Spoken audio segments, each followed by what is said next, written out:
All right, good morning. I'm here with Rudy Ruckman and David Benaim.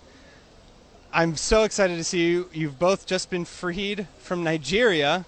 You captured on July 9th in the morning from synagogue, taken to DSS state prison. How does it feel to be back? I mean, always when you come to Israel, it's all of a sudden that you can come and breathe. For me, when I'm out of Israel, it's like I'm holding my breath.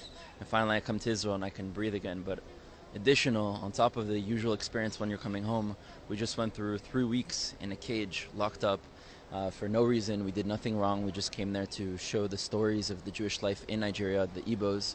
And although we weren't able to do our full project, we're still not going to stop, and we're still going to show their stories and showcase so that they get recognition and people understand who they are.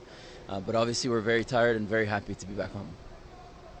Yeah, it's amazing to be home. It never felt that amazing to say that we are back home in Israel.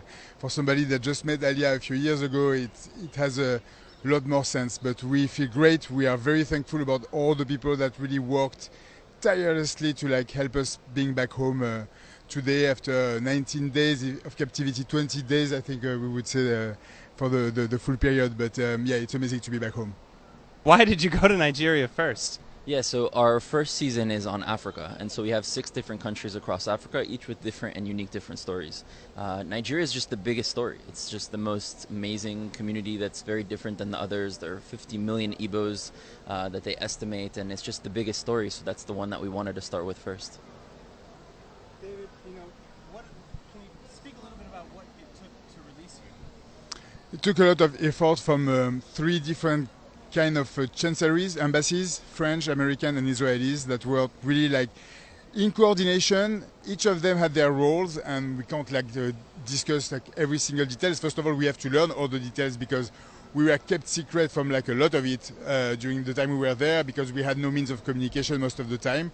The families were really involved in back channels to be able to help us get out.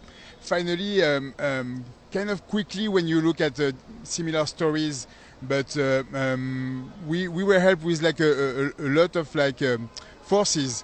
One of the first that I would like to mention, particularly, that was able to provide food for us and a lot of emunah, a lot of faith all the time, is the Chabad of Nigeria. Israel Uzon was there from the 5th or the 6th day of captivity, helping us, bringing us food, helping us bring food as well to one of the women that was held captive with us. So yeah, it's pretty amazing to know that there is the regular diplomacy and there is the Chabad diplomacy. So that's pretty good.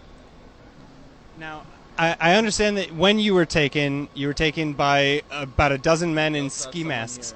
Yes, and now we have Noam.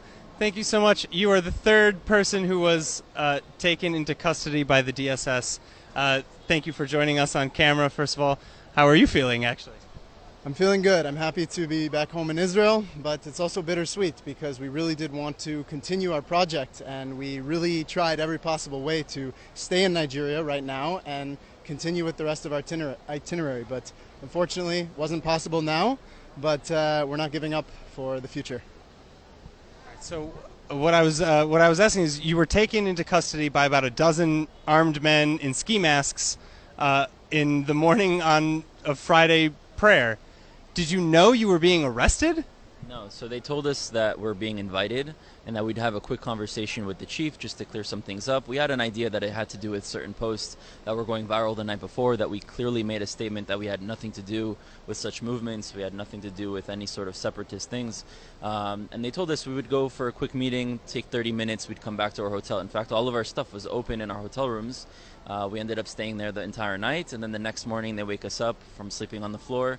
They stuff us back with the black ski masks at gunpoint into cars, and they took us 9-hour drive to Abuja, a very dangerous drive, just swerving and speeding all over. And then we find ourselves 20 days locked up in a cage over there, and at no point were we actually even arrested. They didn't tell us they were accused of something, they didn't tell us you're officially arrested of something, and their status of invited is what allows them to not allow us to have a lawyer, not allow us to have a phone call, not allow us to have any rights, because we're there at our own will. But several times we try to say, okay, so if we're here at our will, then let us go. And they said, no, if you go, then we'll stop you. And we tried a few times, and they, again, jumped on us and threw us back into the cage.